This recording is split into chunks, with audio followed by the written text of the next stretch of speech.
Hoy comenzó a tratarse en el plenario de comisiones el proyecto de ley que busca bajar la edad de imputabilidad que fue presentado por la ministra de Seguridad, Patricia Bullrich, y el de Justicia, Mariano Cunio Libarona. La iniciativa busca bajar la edad mínima para ser sometido a un proceso penal a 13 años. Además, busca establecer penas de hasta 20 años. Vamos a intentar profundizar sobre este tema. Estamos en comunicación con la diputada Mónica Schlotauer. Mónica, gracias por comunicarte con Barricada TV. Lo primero que te pido es que nos cuentes de qué se trata este proyecto de ley y por qué pensás que el gobierno lo impulsa en este momento. Bueno, en primer lugar, tomando las palabras del gobierno, de lo que hacen ellos prensa, es que quieren bajar la inseguridad en el país. Una preocupación que tenemos muchos, desde los trabajadores que tenemos que estar en la esquina esperando el colectivo, los que tenemos que volver a la noche, cuando volvés de un baile, de divertir, lo que sea, pero la realidad es que todos los datos que ellos presentaron, algunos los reconocieron, que no eran muy sustentables, pero lo que sí, los pocos que dieron son absolutamente falsos. Hay una campaña en la prensa, inclusive, que está diciendo que creció un 22% el delito joven, o de menores de 16 años, y que en realidad los datos que ellos presentaron en todos lo que se muestra es tanto en robos y hurtos, que son el grueso de los delitos de los chicos menores, no es que ellos dicen que creció un 22%, y la realidad es que entre el 21 y el 22 creció solo un 10%, y en el año 23 disminuyó un 9%. Y en lo que son los delitos, los más dolorosos, digamos, que es lo que son delitos de sangre o con homicidios dolosos, la incidencia de los menores en ese tipo de delitos bajó entre el 2009 y el 2023, casi más del 50%. Digamos, de los delitos han sido por menores. Hay una realidad que sí aumentó la delincuencia, pero centralmente la delincuencia de mayores, casi un 53%. Estos datos que yo te doy son del Fuero Penal Judicial, que es el que de donde sacamos los datos para poder, y son datos centralmente del Gran Buenos Aires, que nosotros junto con Rosario somos de los mayor incidencia, digamos, la provincia de Buenos Aires. Entonces, entendemos de lo que se trata es centralmente de una ley que pretende criminalizar la pobreza o los niños pobres y vulnerables de nuestro país, digamos, centralmente. Es decir, todos los datos que ellos dieron son falsos, así que los refutamos como los datos, y lo real de que digamos, lo cínico y lo cruel de esta ley es que a los mismos pibes que no se le cumple con lo que son los derechos de la ley de niños, niñas y adolescentes, que son parte de los tratados internacionales y demás, ningún funcionario está preso en los últimos años por no cumplir con las obligaciones desde el Estado, digamos, que es que tengan comida, que tengan techo, que tengan educación, que tengan salud, porque de todo eso hay una interseccionalidad de vulnerabilidades en los jóvenes y niños, digamos. Hace poco recibimos un colectivo de pediatras muy preocupados por lo que ellos consideran es el crecimiento de la epidemia de la desnutrición. Digamos, es decir, hay desde Tartagal, pueblos que están arriba de un mar de petróleo, hasta Mar del Plata, rodeado por alimento en el mar y alimento en la pampa, y hasta la jefa de nutricionista del Garrahan nos decía de que acá lo que está creciendo es la desnutrición y los subvalores en lo que tiene que ver con la vitamina B12, así que como ya no tienen camas, directamente les hacen tratamiento cotidiano para aplicarle, digo, cosas elementales como la comida y la desnutrición, ¿no? Es decir, a esos chicos mismos es a los que ahora se pretende criminalizar. Es decir, y yo quiero también ir contra otro concepto que es falso, que es esto de que los chicos menores cometen delitos y no van presos. Los chicos menores que cometen delitos también son detenidos con leyes para menores y en centros súper carentes, que son centros para menores, digamos. Lo que la ley prohíbe es que los niños vayan a cárcel de adultos o sean juzgados por leyes de adultos, pero los chicos que tienen homicidios están presos, los chicos que tienen delitos y residencias están detenidos en los centros juveniles. Que dicho sea de paso, lo que también hoy quedó denunciado en el plenario de comisiones es que de los 29 millones de pesos que estaban asignados en el presupuesto para asistir a los centros juveniles de detención todavía no se ha ejecutado un peso en lo que va del año. Ya estamos entrando a agosto y esos centros están colapsados porque no hay agua, no hay personal, el personal renuncia, va cambiando porque es imposible sostener la situación, etcétera. Así que bueno, resulta una ley casi, para decirlo de alguna manera, prima hermana de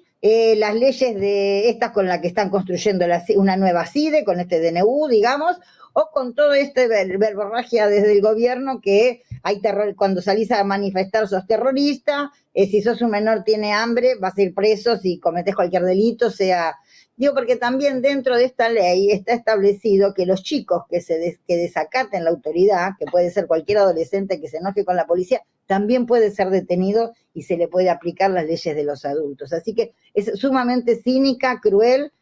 tan cínica y cruel como bizarro todos los argumentos con los que sostuvieron hoy el debate. Mónica, bueno, quise hacer una síntesis. Varios países que bajaron la edad de imputabilidad a 12 o menos años. Te quiero preguntar si tenés a mano alguno de esos ejemplos y teniendo en cuenta justamente esos ejemplos, ¿cómo pensás que podría repercutir esta medida en caso de implementarse?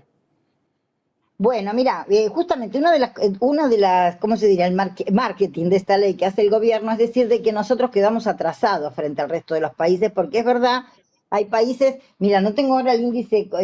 concreto en este momento, pero por ejemplo, entre los que me acuerdo, porque me pareció una cosa horrorosa, Trinidad y Tobago penaliza a los chicos a partir de los 7 años, hay otros países de 12 y 13. Ahora, ni Brasil, ni Chile, que tienen edades menores que la nuestra, que es a partir de los 14 años o los 12 en Honduras, por ejemplo, con estas medidas ha bajado la criminalidad. En todos los países igual sigue aumentando la criminalidad.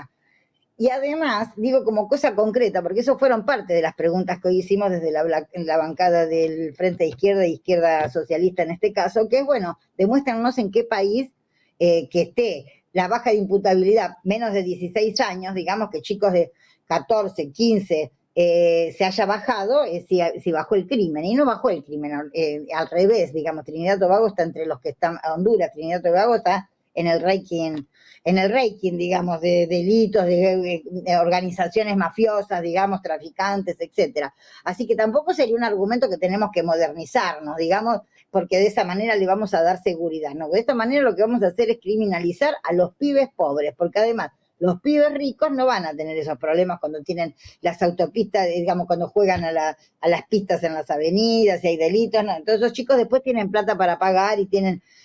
logran acomodarse, digamos. Entonces vamos a terminar metiendo preso a los pibes que son víctimas de gobiernos que no cumplen con ninguna ley, cuando los que son responsables económicos y políticos durante todos estos años de sacarnos los presupuestos que necesitan los pibes para mejorar, los pibes para comer, los pibes para ser educados, esos que nos roban los presupuestos con leyes, con planes económicos al servicio de los grandes negociados como la deuda externa y demás, de esos siguen gobernando como Caputo en el ministerio, digamos, pero los que sí atacamos es a los más vulnerables, que son los pibes. No hay ningún país de estos donde haya bajado la criminalidad, esa es la realidad.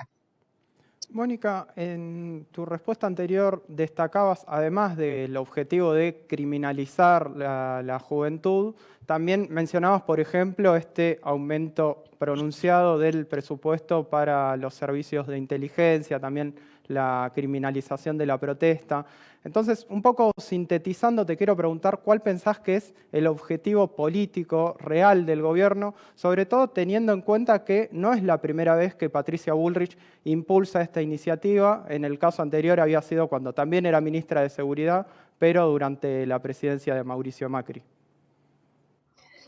Mirá, es un gobierno de ultraderecha, es un gobierno profundamente antiderechos y digamos, así como te dice criminalicemos a los pibes, criminalicemos la protesta y todavía tenemos preso a dos compañeros que por protestar en la ley del día que se votó la ley en el Senado, digamos, y donde además son causas absolutamente infundadas como para estar en penales, pero también te meten preso cuando estás protestando en Jujuy contra el robo de las tierras, en Misiones contra la deforestación que dejaron pueblos enteros, los levantaron así de golpe y por defender sus casas también, esto fue hace 2 semanas, también fueron detenidos, es decir, hay una criminalización de la protesta, y hay una creación de la CIDE, que también es otro, digamos, son todas leyes primas hermanas, hijas de un gobierno antiderechos. Es decir, lo de la creación de la CIDE es una cosa profundamente también antidemocrática, porque es un aparato que va a manejar 100.000 millones, y repito, cuando los institutos a donde quieren mandar a los pibes, a donde están hoy en día los pibes menores de edad, primero, no han recibido un peso desde que está este gobierno, como tampoco se ha recibido ningún peso a los chicos hijos de la ley Brisa, los chicos hijos de las leyes de trata, digamos que deberían, nada que tenga que ver con la protección a las políticas públicas ha recibido un peso, todo se ha recortado. Bueno, ahora a la CIDE le dan 100.000 millones de pesos para crear un organismo que no solo nos recuerda lo peor de la historia de nuestro país, sino que va a estar dirigido por uno de los peores, que es Joffre, que va a ser el formador de toda esta gente, sino que además está bajo el Poder Ejecutivo y con la posibilidad de armar cualquier causa trucha y llevar a la justicia pruebas que no necesita decir cuáles son las fuentes, ni cuáles son los métodos con los que consiguieron, y con eso armar causas a todo el que considere el gobierno o el Poder Ejecutivo, que son sus jefes directos, que atenta contra la estrategia del plan de este gobierno. Entonces sí, nos da la impresión no solo es antiderecho, sino que también tiene un carácter cada vez antidemocrático y persecutorio de toda la población. Gobiernan contra la mayoría de la población y contra la tierra, digamos. Esa es la realidad de este gobierno, digamos. Gobiernan sí con un grupo de partidos, que es los que vimos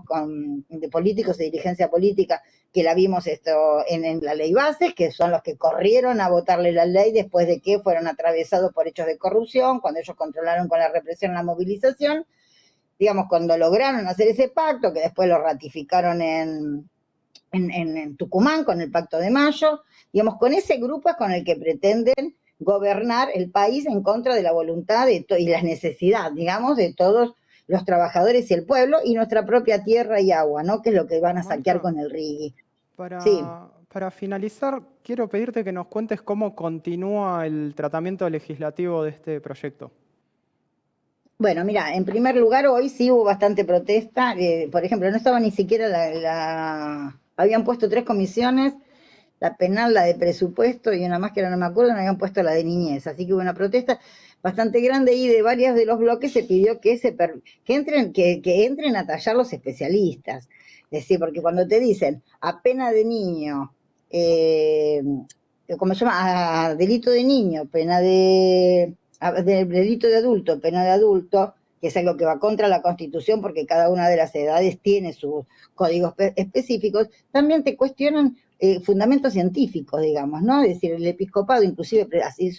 acercó un documento donde dice, toda la neurociencia actual dice los chicos entre 12, 13, 14 años están formando su corteza, entonces todavía puede ser que genere el delito, pero no tenga ni la capacidad de ver la dimensión del delito, ni menos de comprender el castigo como para decir no lo hago más, digamos, ¿no? Entonces, todos estos debates nosotros somos dirigentes gremiales, dirigentes sindicales, abogados y demás, bueno, que vengan los científicos, que vengan exactamente todos los del poder de los fueros en lo criminal y correccional de los niños, que vengan para decirnos realmente cuáles son las estadísticas y la incidencia, porque acá las estadísticas nos dan del delito general en el país son menos del 1% de lo que cometen los menores, esa es la realidad, y los menores de 13 años ni siquiera lo tienen cuantificado. Lo que sí tenemos claro, hay 2.000 chicos, incluidos menores de 16 años, que están institucionalizados, o por delitos, o por problemas con drogas, etcétera. Pero entonces lo que ahora se va a hacer es que empiece una ronda